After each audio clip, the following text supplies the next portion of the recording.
Set the lease and the pledge and the I pledge allegiance to the flag of the United States of America and to the republic for which it stands, one nation, under God, indivisible, with liberty and justice for all. Heavenly Father, you are so good. Father, we just pray that you fill this room, Lord. Help guide our decisions. I pray that what we do tonight honors you in every way, Lord. It's in your Son Jesus' perfect name I pray. Amen. Amen. Thank you, Craig.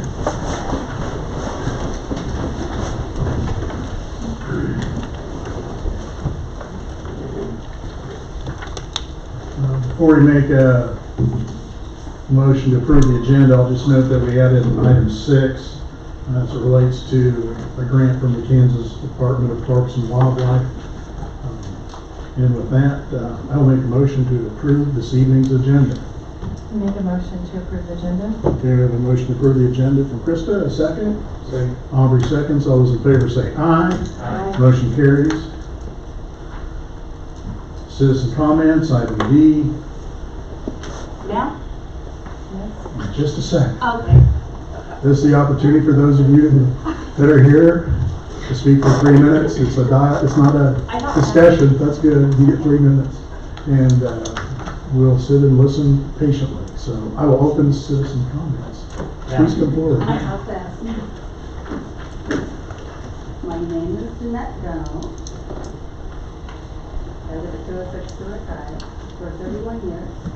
And this year is my 50th high school reunion. Okay. Good evening. I just wanted to come here to say thank you. I wanted to take this opportunity to say thank you to you and the city administrator. When I come to the city council meetings, you all stand up and you face the flag and you say the Pledge of Allegiance and a prayer.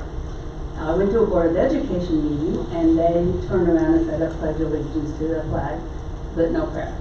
And then I went to the to the city library board meeting, and I looked around and not only did they not say the pledge, they didn't even have a flag inside the library.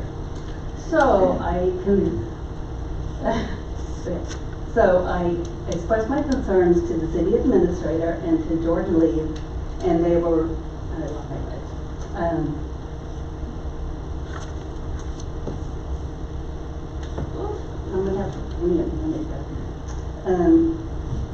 so when I brought this attention to the mayor, they readily offered to provide an American flag for the library building. So I'm happy to say that today, an American flag was placed in our public library, and this afternoon I went and checked, and it's in the it's in the main lobby. So they said that's where the mint tree goes, so they might have to move it. And with the division in our country right now, displaying the American flag not only shows, but promotes patriotism. So again, I say thank you for providing this flag and its proud display in our city's library for all who enter there to see. So please, when anyone goes into the library and sees our beautiful flag on display, express your thanks and appreciation to the library's director, Carrie Wharton. Thank you. Thank you very much.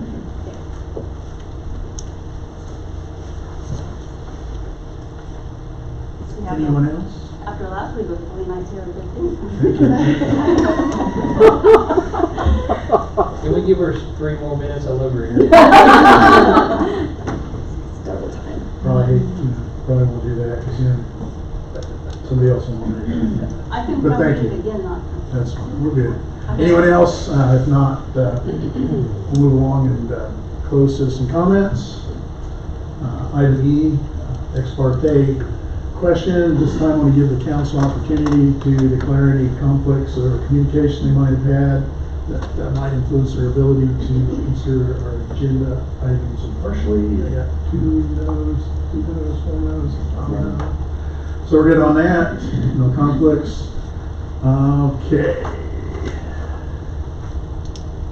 Proclamation.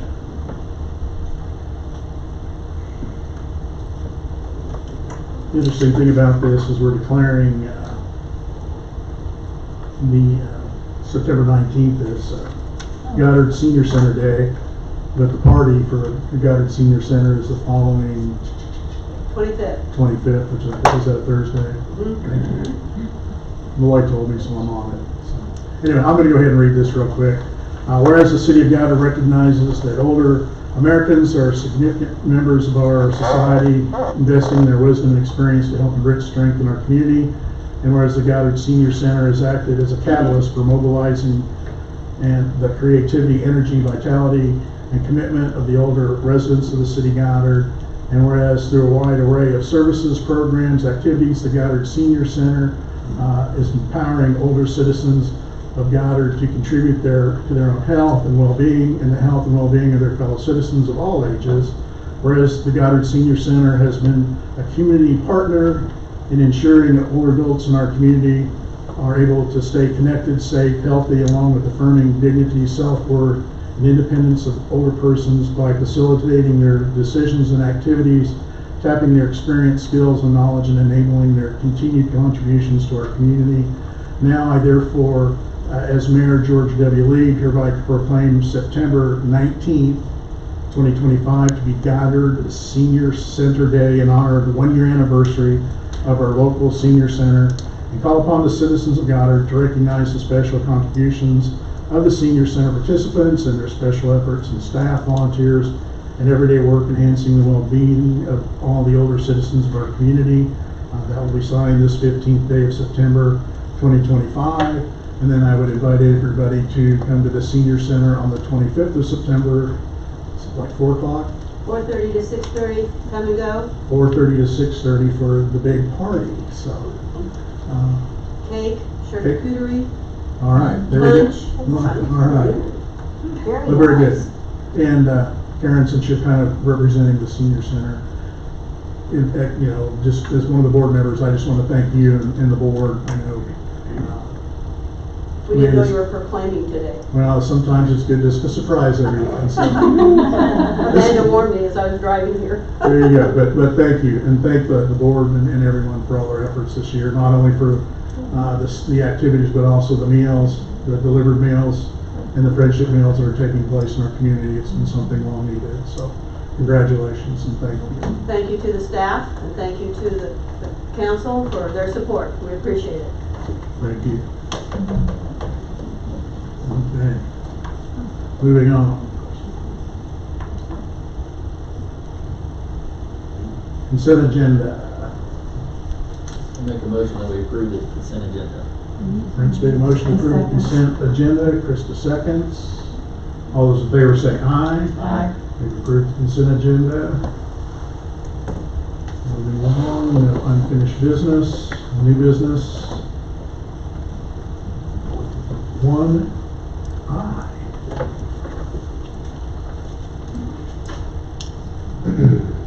Mayor and City Council. Good evening. Good evening. This is item I1. This is related to the letter of credit modification under Article 12. So, quick background, as city grows, from time to time it is best practice to review policies and regulations to determine if any changes should be made to allow it to be more competitive in the market. We're having discussions with developers, banks, and other cities. It's come up several times about the policy the city has in place for releasing letters of credit for infrastructure serving developments. Planning Commission with the City Council discussed this item at the joint workshop on August 27th, and the Planning Commission approved the revision on September 8th, 7-0. So this is a brief outline of what was discussed on August 27th. I'm happy to just kind of paraphrase this and go through it. Some of you have already seen it, some of you have not, but basically in a nutshell, letters of credit are a financial surety that we require from a developer when we are financing the infrastructure, and that they, to make sure they have some skin in the game, we require them to have a letter of credit. The release of that letter of credit varies depending on cities and municipalities, its county, etc. And so historically we required that at 80% certificate of occupancy, they would get a full release of that letter of credit for that particular phase. And so 80% for a certificate of occupancy means that that house or unit is habitable. And then we've also allowed a 50% release at 50% letter of credit for 50% of the certificate of occupancy for that particular phase. And so we've also discussed the possibility of removing it from the subdivision regulations and then added it to the city code. And so in this particular case, the only agenda item that you're looking at would be just simply removing it from the city code, and then at a later date, you're going to be looking at another ordinance that'll add it to the city code with those modifications. During that joint workshop, there seemed to be sort of a general consensus that a 50% certificate of occupancy for a phase would allow for a full release with no partial releases. And that's kind of what we're mirroring for the future ordinance. This one is just simply to remove it from the subdivision regulations and replace it with a simple sentence saying that's going to be added to city code under chapter 1, article 9 of the city code. So there was a public notice, it was given incurring a small cost, and there was a cost for the ordinance publication if it is adopted.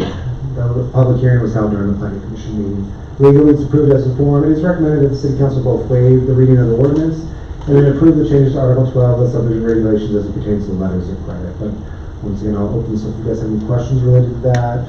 And I'm happy to answer any of those questions. Any questions? I make a motion that we waive the reading of the ordinance. Do you have a second? Second. Brent's made the motion. Naomi seconds. All those in favor say aye. Aye.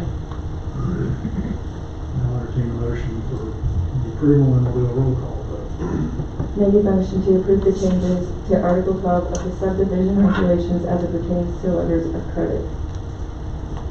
Do we have a second? Naomi's made the motion. Second. Oliver seconds. Roll call. Councilmember Hall, Yes. Councilmember Leonard, Yes. Mayor Lee, Yes. Councilmember Taylor, Yes. Councilmember Collins, Yes. ordinance 1016. 1016, thank you very much. This is item I2. This is oversizing infrastructure removal from subdivision regulations. So once again, as city grows, we look at policy revisions and changes as necessary if we think it helps us become more competitive. Planning Commission with the City Council discussed this item at the Door Workshop as well on August 27th. Planning Commission reviewed and approved the changes on September 8th, 7-0. City Council is reviewing a policy amendment to Article 12 again of subdivision regulations, and outline was detailed in Joint Workshop is listed below. So once again, with this particular one, this is about cost participation with oversizing of infrastructure. You know, as mentioned, a developer may say, I only need a 10-inch line. The city says we would like a 12 for future growth and development. Historically, we've always done a cost participation for the oversizing, let's say from a 10 to a 2, whatever that cost difference is, and then we carry it out large, hopefully to assess it to the next development down the road. That generally is going to stay the same with the provision in there that we would, if there's any cost savings from bids, so if we have $1 million in temporary notes and a bid comes in at $800,000, we could take that $200,000 and apply it to our cost contribution, so that all of it would go to the improvement district as opposed to it being incurred by the city at large. So that's, if it reaches a certain threshold, then we would be able to do that. And the petitions would be drafted that way, and you would see that in the language of the petition when there's a new development or phase. So once again, in this particular case, we're just simply removing it from the subdivision regulations. There'll be a sentence left over replacing it, saying that it will be found in the city code. If you're looking for it, then you can find it in the city code. And then at a later date, you guys will adopt an ordinance if you wish to, which will add that specific language for cost participation to the city code. Now, in this case, right now, the ordinance is just to remove it from the subdivision regulations with a provision in there stating where you can find it. So financially, there's a public notice was given incurring a small cost, and there'll be a cost for ordinance publication if it is adopted. The public hearing was held at the planning commission meeting. Legally, it's approved as a form. It is recommended once again, City Council waive the reading of the ordinance and approve the changes to Article 12 of the subdivision regulations as pertains to cost oversizing. And we have to answer any questions. I'll make a motion to waive the reading of the ordinance. Second. Brent's made the motion, Naomi seconds. Any questions? I think we've kind of through this before, so. All those in favor say aye. Aye. I'll entertain a motion to approve the changes. Make a motion to approve the changes of the 12 of the subdivision regulations that pertains to cost oversizing. Second. Albert's made the motion, Brent seconds. Roll call. Councilmember Hall, Yes. Councilmember Leonard, Yes. Mayor Lee, Yes. Councilmember Taylor, Yes. Councilmember Collins, Yes. ordinance 5-0. 1017. 1017. Thank you very much, appreciate it.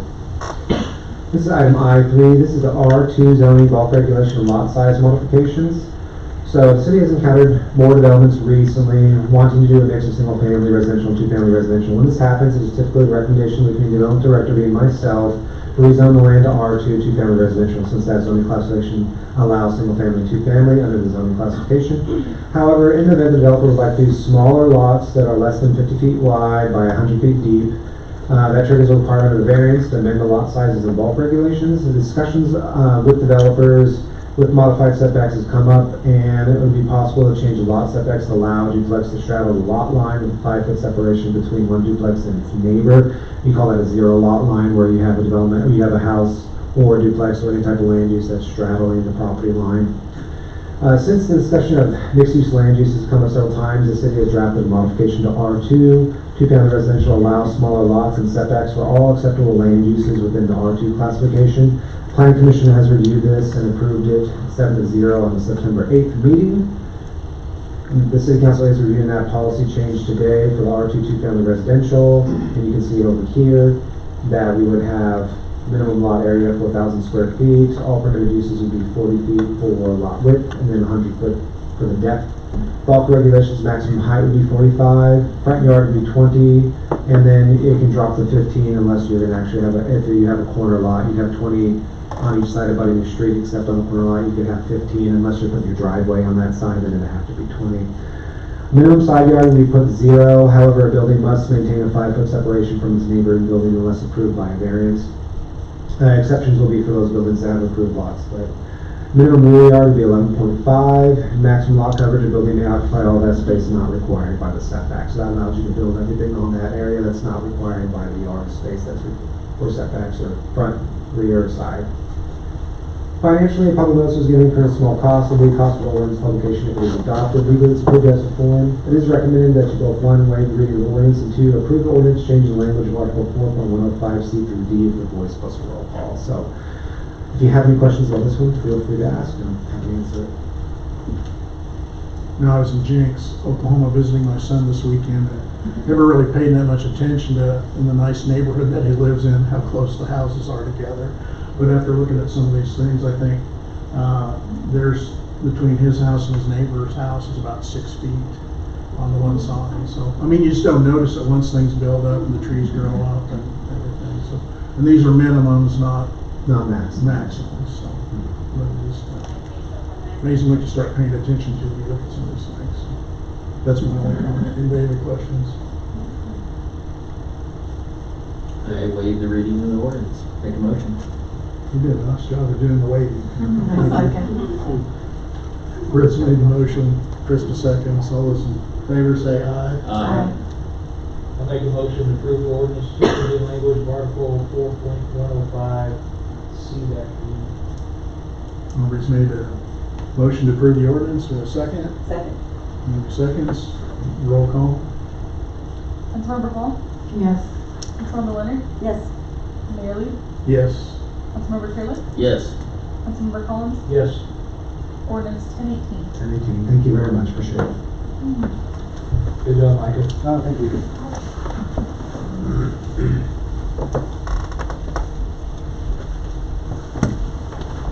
Public Works Director, Jason Collier, now batting. Good Mayor and Council. Tonight I'm going to request, I'm coming to you tonight to request that we can submit the project concept form to KDOT for the potential Innovative Technologies grant. At this point, once this form is submitted, then if they accept that project to be part of the overall KDOT programs, they will then send us an application and that we can fill out for the grant itself. So at this point, the grant allows for communities to bring in technologies to the infrastructure that is not currently existing. Once that concept form, like I said, is filled out, then we can get the application for the grant if accepted. Once that application has been filled out and filed, it needs to be turned in by November 20th. And then, if so accepted, then December 30th would be the date of announcement for that. So the project that I'd like to bring to the Innovative Technologies grant is it's called SCOOT, but it's the Split Cycle Offset Optimization Technique. So basically what it does is it is a system that in real time monitors our traffic flow through that Kellogg corridor. And as it's monitoring that, it will change the green lights durations to control the flow of traffic to optimize how that traffic is flowing. So especially like during the ball games and such, when we have that huge influx of traffic, this should help alleviate some of the pressures that presents to the corridor. And as we grow, this is something that can be adapted to other intersections. Eventually, if we got to the point where we had a lot of controlled intersections, this would control those intersections to keep from having too much traffic come onto that corridor. Wherever the busiest area is, it will kind of help slow traffic down to keep that corridor moving at an efficient pace. So as it is, it's expandable, like I said. The cost for the system is $240,945. This program is a reimbursement, so the city would pay out that amount at first, but once it's reimbursed, they would pay 75% of that cost, leaving us with $60,236. Once this cost is only incurred with the selection of our project, so if we're not selected, of course, then we're at no obligation for this cost. The ancillary items would be that there is no cost associated at this time. We are just asking for the project concept form to be turned in to throw our bid in the ring to potentially go for the grant. Of course, there's nothing legally binding at this time either. So the recommendation is to allow us to go ahead and submit this and see where it goes. Any questions? So the grant submission the date is November 20th, and then we'll pick Correct. the items by December 25th. We'll note an award on December 31st. So the money to spend for this wasn't in our little budget. When I'm looking back to the CFO, and we got a thumbs up. So the crowd cheers. Just to be transparent, in our budget, we do account for grant matching funds. So we do have some money set aside on the discretionary capital outlay in the general fund for matching funds. So we do have some funds there for that. And we're pretty good at grants. We give them things. We've had a pretty good run. It keeps getting better. Yeah. It's great. Any other questions? I just want to clarify that part of the budget process. Awesome. Make a motion to approve moving forward with submitting the program project concept form to attempt to obtain the Innovative Technologies Grant for split cycle offset technique. Now he's made the motion. I'm going to second that. I'll second that. All those in favor say aye. Aye. Motion carries 5-0. Thank you. Appreciate the effort. Finding money takes time and effort. It's going to happen over time.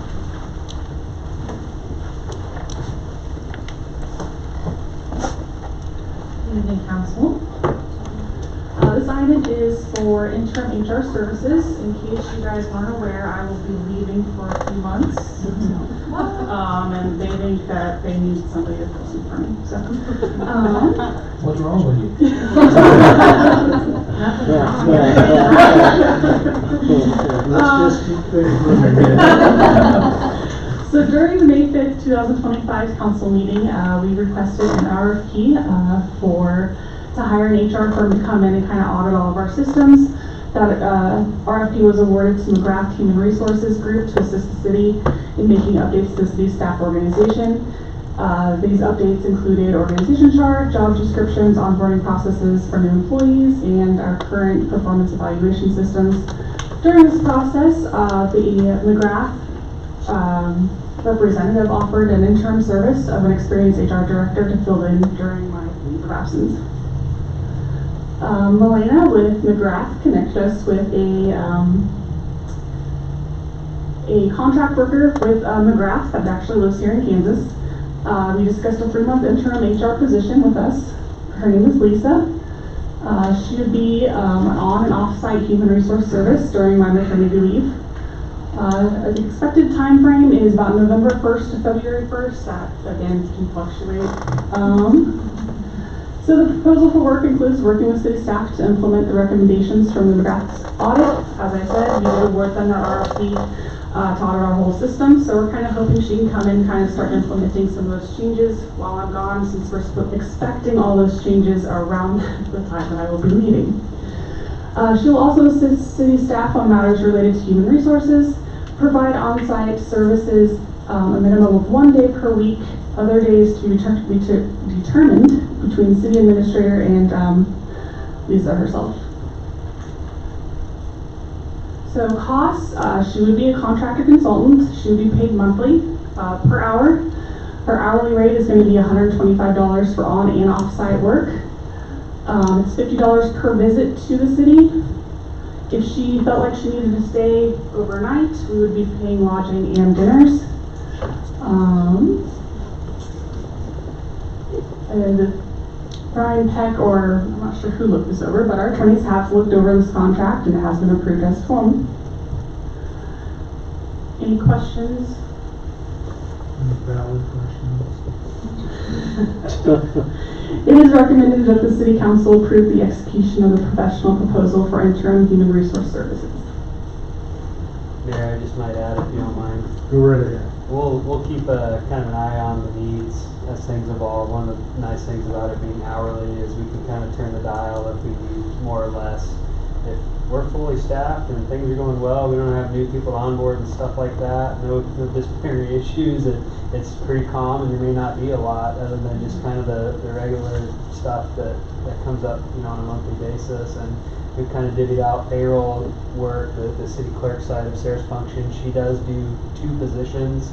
I would add that as our community grows, we're really on the brink to needing to bifurcate her into 2 roles. Many of the cities in our area already do that. So we'll kind of see how it goes. But we may not even need this interim person to be on site 1 day per week. We may be able to handle it all remotely. So we'll kind of keep a close eye on what the exact needs are, and we'll have some flexibility in that. So one other item, a little bit unrelated, we're going to be bringing an infant at work policy to you guys within the next couple of council meetings. There's a few peer communities in our area that do that, and it works really well. So you'll be interested to hear some of the nuances associated with that. But there are a lot of folks who work for our city that you know are in that time of their life, and it's very important to myself, and I think the council supports this as well, that we have a family-oriented culture here. It really is one of the things that makes it a wonderful place to work, and so there'll be some more opportunities to continue to invest in that culture coming up with some other policy items that we want you to consider. And I would just like to add that, Sarah, how long have you been city clerk now? 9 months almost? 9 months. But I just want to tell you, in front of everyone, I just think the job you're doing has been outstanding. Thank you. This folder sometimes requires me to spend 2 days signing things. I'm a slow writer, but And calling you back. but all I'm saying is that the amount of work and the things you've done this 9 months, you've really done a great job. And we just wish you the best in your term, and come back. Yeah, I will. There we go. I want to make sure. So you can, with that, I'll entertain a motion to approve the recommendation. I make a motion to approve the execution of the professional proposal for interim human resource services. Chris has made the motion, Naomi second. All those in favor say aye. Aye. Motion carries 5-0. Thank you.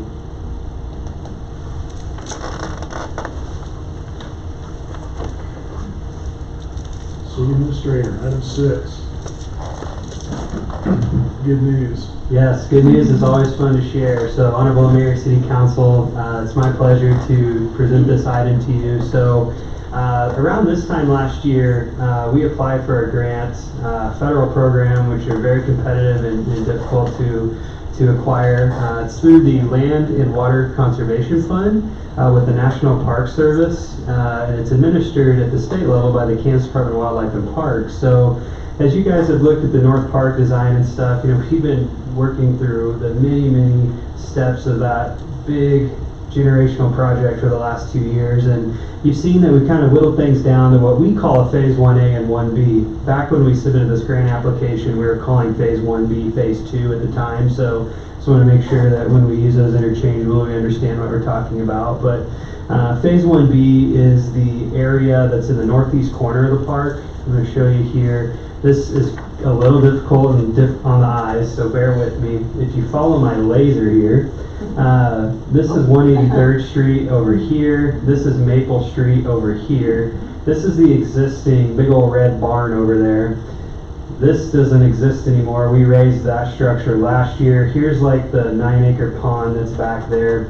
So this grant supports phase 1B, which is this area right over here in the northeast corner. So we have 2 pickleball courts, and we've got an offset here for a third one and someday in the future. We've got this parking area with a nice little roundy round here.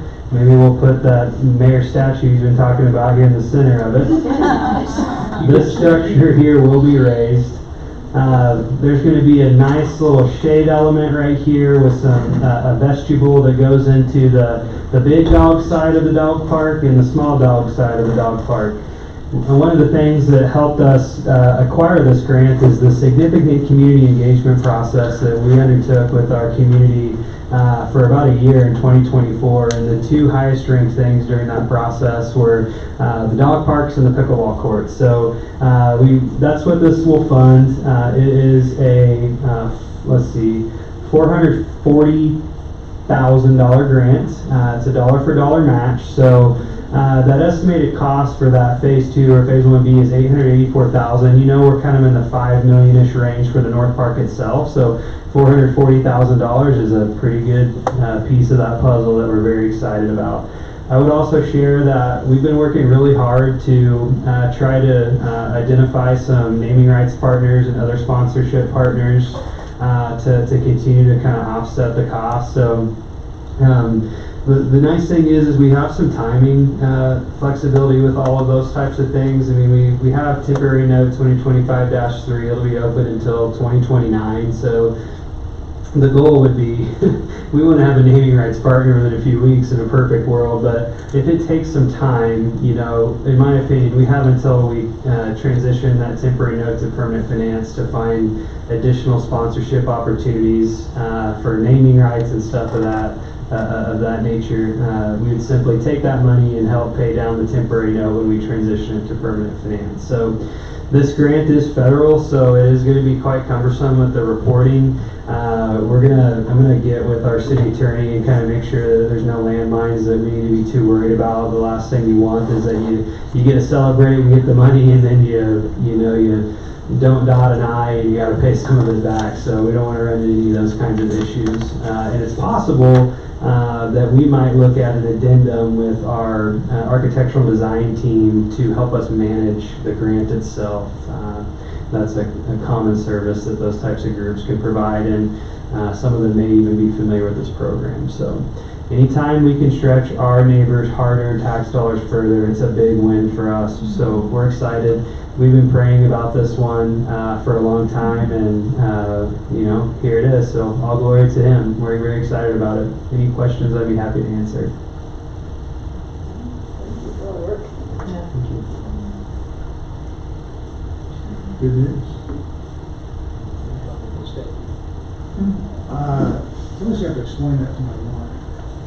She's wondering about that too. I'll get me in trouble again. I'll let her know I was joking. Well, thank you. It wasn't my idea. Another grant that's phenomenal. Yeah, well, it really is. Thank you. Second time through. I make a motion to authorize the mayor or city staff to execute the attached grant agreement and documents related to the grant award. Second. We have a motion second, and then we have a motion over second. So those in favor saying aye. Aye. Passes 5-0. Thank you. Thanks, Now, Mayor. Don't go away. I failed to thank Ryan Peck too. He approved this over the weekend. I'm not sure what he was working those odd hours for, but it is a very cumbersome amount of documents, so I appreciate you getting on that for us. Katie wasn't playing any football this weekend. True. City Administrator's report, next agenda item. Thank you, Mr. Mayor. While we're talking about the North Park project, a future agenda item that's not listed in here. So at the upcoming Tuesday City Council meeting, and staff may want to kick me because I don't know if I've talked with them about this yet, but we're at 100% of design documents for the North Park, so things are starting to get real. We're going to be having our architect and design consultant coming in with us to present the final design when we get your final sign-off, so they can then convert that into the construction documents, which should only take a couple of weeks. And then we should be advertising this project for bid late fall, maybe a bid award early winter. And if timeline sticks, we may be looking at construction happening by the end of the year, if not first thing next. So it's starting to come along pretty quick, and I'm super excited for you to see kind of this final design iteration that we've transitioned to over the last couple of months from our bi-weekly meetings with the design firm. So it's very true to the original concept, which I think is something that was important to us. This first item here I have on the written city administrator's report is internet improvements for our live stream. So this is something that I've been hearing, at least for the 2 years I've been here, but we're having some significant audio and visual issues. In some instances, we've been having entire sections of our stream that are failing to be streamed and recorded. What we've learned over the last week or two from our IT and internet folks is that it's due to the internet speed being too slow. So we have several options that have already been identified to improve our internet quality and speeds.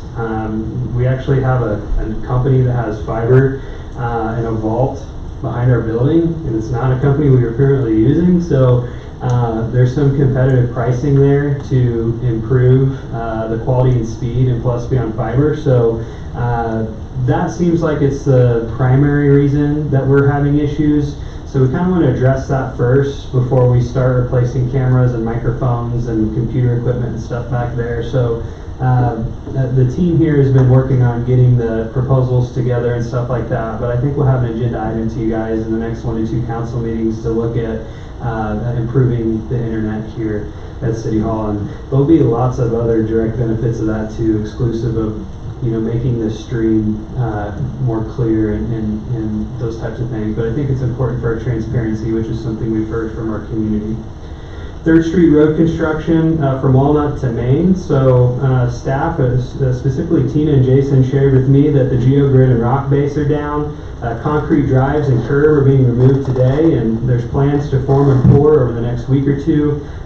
We were at 6 to 8 weeks, so I'm thinking we're probably a little closer to 4 to 5 weeks on that section from Walnut to Main. And then of course when they get done, they'll pivot over a little bit further east from Main to 199. So this next one should say 2025 annual road work. Tina shared with me today that door knockers are being placed, informing citizens that the resurfacing work will begin September 22nd. That's Monday. That's all in the St. Andrews subdivision. So those door knockers will be put out.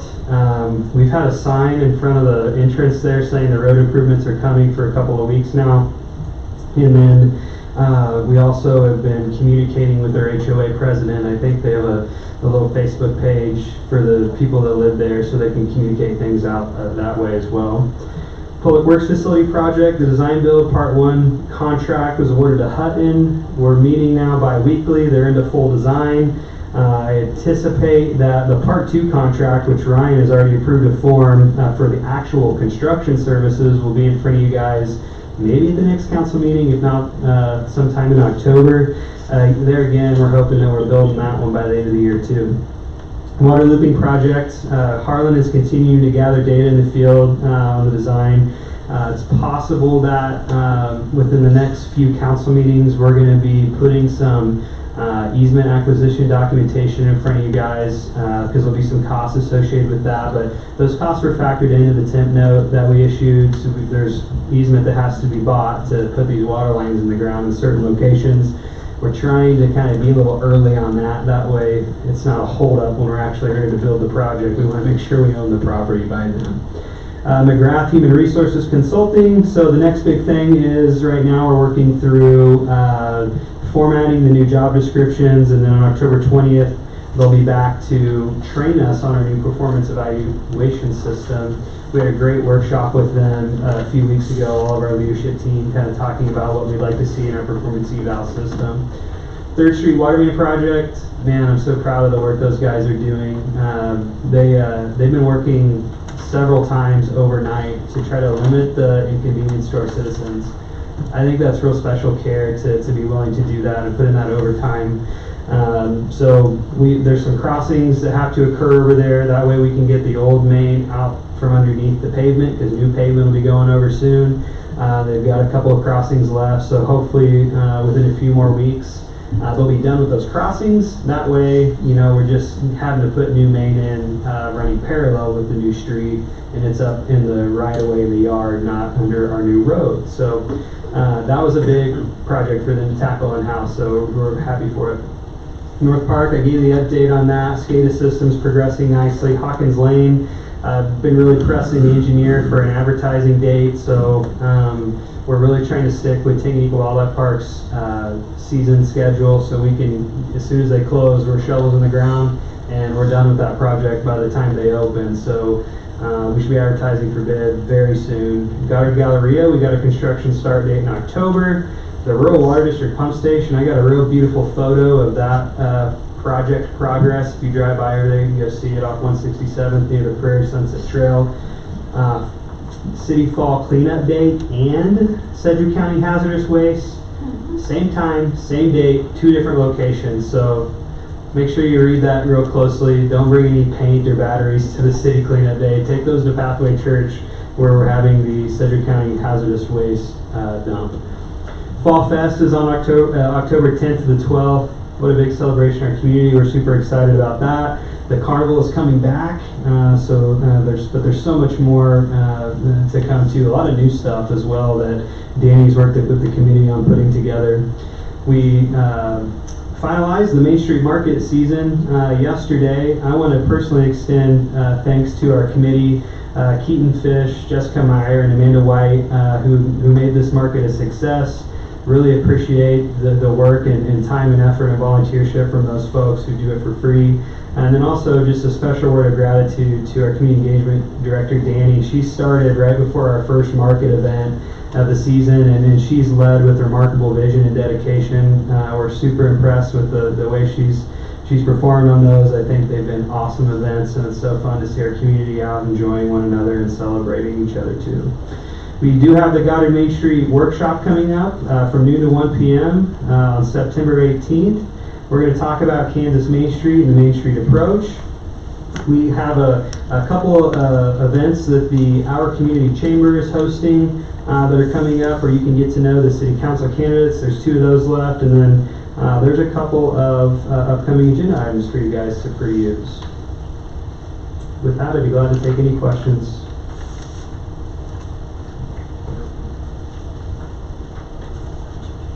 Appreciate the report. Thanks for the update. Thank you. Just let us know when you find the next $500,000. I will. Okay, moving on here. Anybody comments? Who'd like to go first? Anybody here? Molly? Yeah, sure. Okay. Great job. Love hearing about the grant stuff we're getting. You guys are working very efficiently, and I know it's I'm excited about the new baby and all that. So I'm just kidding with you all. But yeah, personal standpoint, I mean, we had a tragedy nationally 5 days ago. I just want to acknowledge a person like Charlie Burke was outstanding leader for our nation, especially with the family and value in Christ that he represented, and bringing all the young people into the conversation. He meant a lot to me and my family, and there's a memorial tomorrow night we're going to be attending. So millions of us are grieving about that, but I invite you to come join us in celebration of that life. Other than that,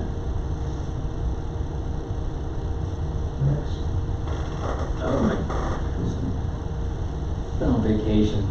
He's still on it. I'm still on vacation, so.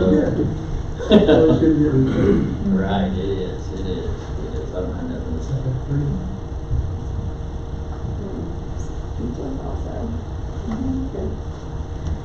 Thank you, Jeanette, for bringing that to our attention about the flag in the library. It'll be nice that will be a nice representation, and to the city and the mayor for making sure that happened. In light of last time's meeting and the recent events in our community, I would like to thank the citizens who did reach out to me and came and spoke to me with understanding, seeking understanding about the decisions that we are making in our community. I appreciated your openness and honesty toward me and your respect.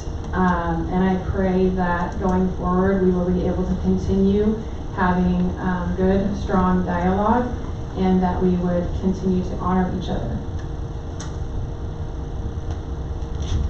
Thank you. Jason, thank you for seeking out and working on this next grant. You look back over the last 18 months, 2 years basically, $1 million grant for 183rd Street, a $2 million grant for the Goddard Galleria, 450,000 round numbers for the park.